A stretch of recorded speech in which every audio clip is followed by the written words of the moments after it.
communities and the black communities across states. Yes, sir. Yes, sir. All right. I want to get into the topic you talked about yesterday on YouTube, the multiculturalism. All right.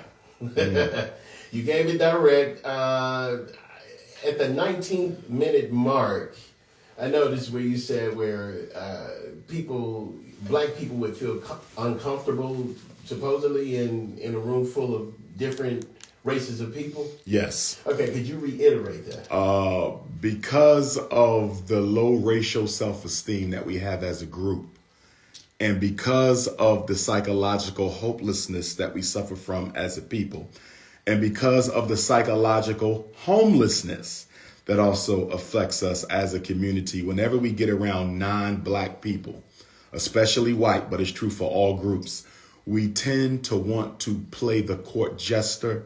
Our anxiety and uncomfortability leads us to go out of our way to make everyone else comfortable so they will accept us. So we will say insulting things about ourselves, insulting things about the black community. We'll feed into stereotypes. We'll start acting like a fool or a clown to make all of them comfortable. It's our anxiety, our racial anxiety, being amongst a group of people who you know don't value you and don't want you there.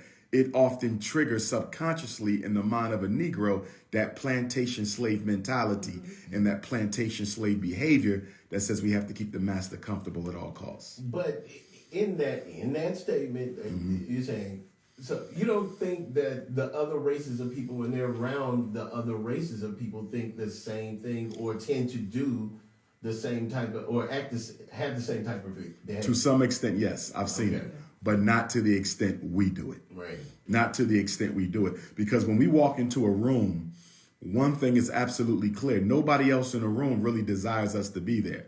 Most of us know we are tokens. We know that when we walk in there. You're only here so we don't look like the races that we are. You are a token. And every other group in America is united against our best interests. So even though you might be in a room with one white person, one Asian, one Arab, one Latino, one East Indian, one Native American, one European Jew, they are all collectively opposed to black people.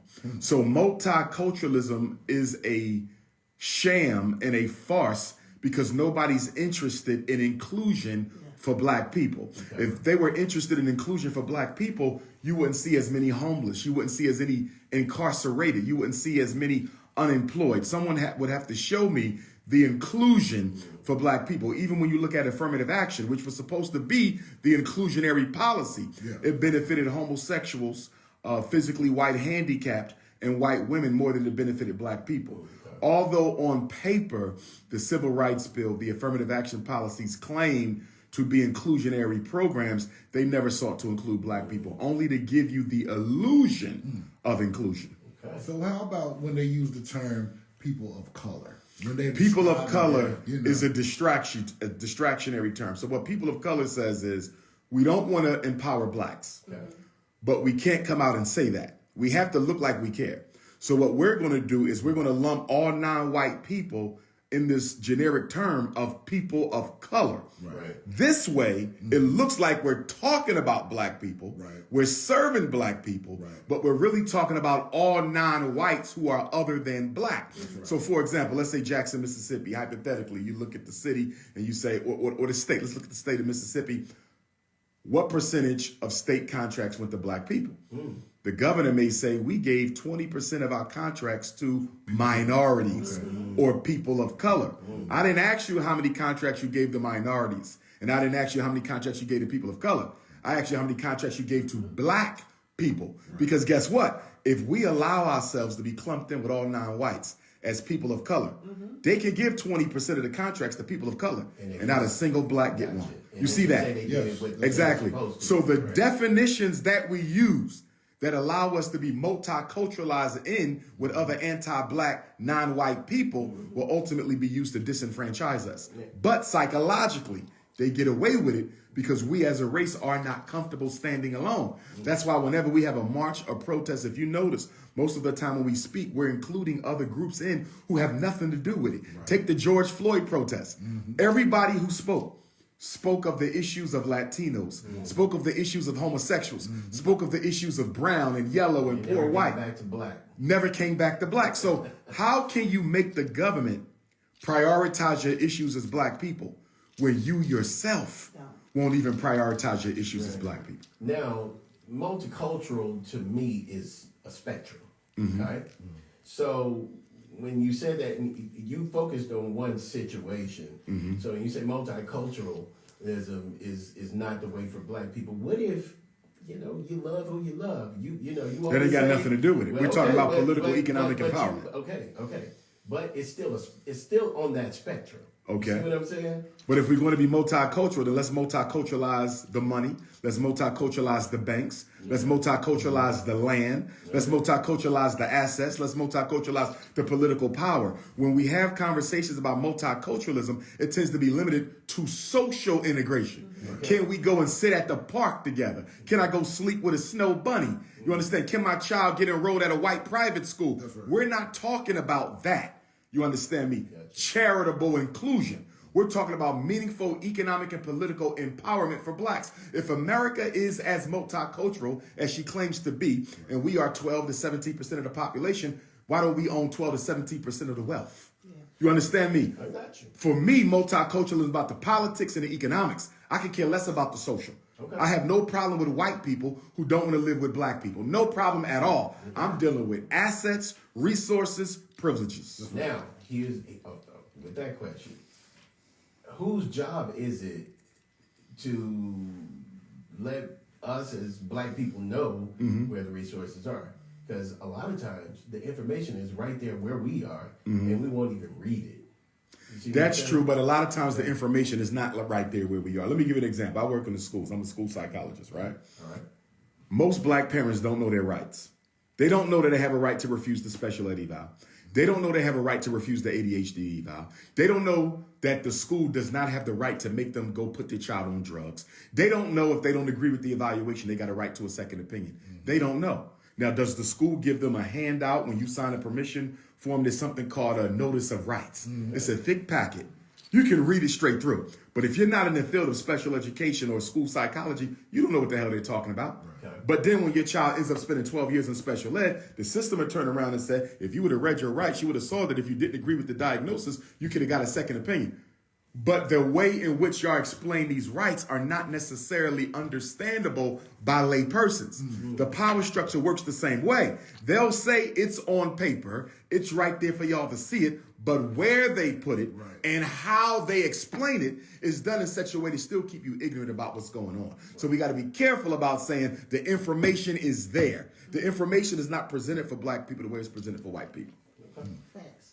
Now going back to multiculturalism, how do you feel about the people who have black skin but don't associate with being black? Like say somebody from Jamaica or somewhere that say, I'm not black, I'm Jamaican. Okay, great question. Well, first of all, you got a lot of American Africans who don't associate with being black.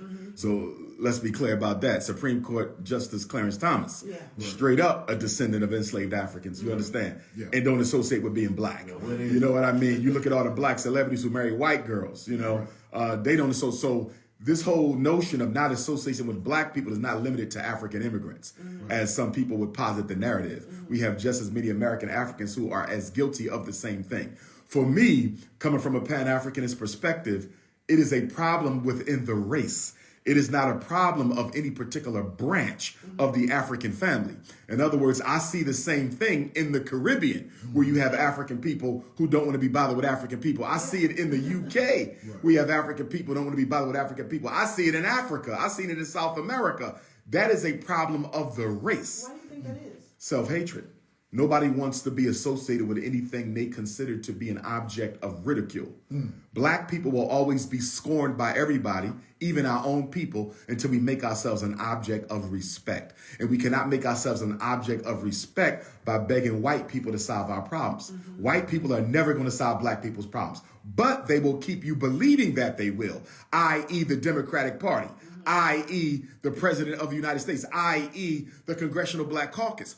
Hope is a very, very powerful weapon against oppressed people. because oppressed people tend to rely on external intervention more than other folks. And they tend to also be extremely religiously immature. So they're looking for God to help them before they help themselves. They're looking for the government to help them before they help themselves. So if I want to control black people, all I have to do is make them think help is coming, never deliver the hope. In every election, you're promised that if you just hang in there with us, 4 more years, things will get better. Well, guess what? Average black person life expectancy is probably around the mid-70s, early 80s. You divide that by 4 years of every president, whether you live through maybe 25 presidential elections. So all they have to do is feed you false hope for 25 presidential elections, and the next thing you know, you in the grave. And that's one of the strategies of white supremacy to keep black people from solving their own problems is by making you think hope change is coming if you just keep hope alive. As Jesse said, keep hope alive. And speaking of Jesse, speaking of Jesse Jackson's 1984 and 1988 presidential campaigns, in retrospect, when I studied Jesse Jackson's, who was the first quote unquote serious black candidate for presidency of the United States, right? Now that I look at it in hindsight, I believe the Democratic Party put Jesse Jackson up to running for president. And the reason why is because the black vote was waning and they needed someone who could re-energize the black base.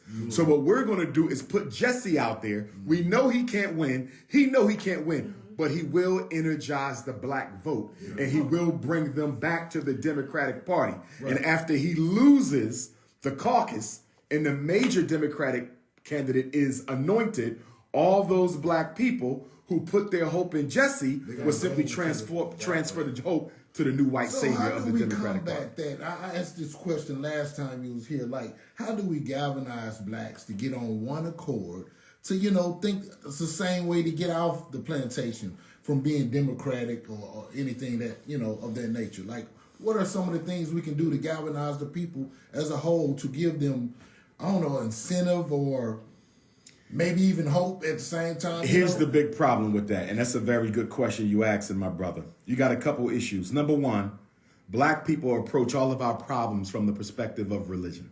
Right. We do not approach our problems from the perspective of political analysis. We are not deep critical thinkers. Right. Our decisions are made on emotions. We shop based on emotion. We marry based on emotion. We vote based on emotion. We kill each other based on emotion. So what you're saying is let's take a logical, critical, intellectual analysis of what's going on with black people. Right. Deep thought and analysis is what we need. Black people don't solve their problems like that. We have been brainwashed by black religion to use our imaginations and our emotions. And that's exactly what the power structure uses to keep us hooked into their agenda. That's the problem. Black people don't want to think. We want to feel good. And anything that makes us feel good will get our loyalty. So what we have to do is we have to separate out black people who are ready to think from black people who are only interested in feeling better. How do you move all of that? I think it's the generation. The younger generation. You know what I'm saying? Because I don't think the younger generation is attached to religion such as our parents and They're not, but they are more attached to multiculturalism than the parents were. So whereas the weakness of the elderly generations is their religious situation, the weakness of the youth is their multiculturalism. So if we look at the 1960s and compare that to the black college campus today, if you went to the college campus in the 1960s, black or white, Stokely, Panthers, SNCC, Core, right? Active. It was all about black issues. Right. Go to a college campus today, we fighting LGBT, we fighting the environment, we're fighting for multiculturalism, we're fighting to get more blacks in the Republican Party. Anything except what matters to us, our young people on the college campuses are involved in that. It is a complete 365 degrees from where we were. Right. Is it 360 or 365 degrees in a complete circle? 360. No, 360. 360.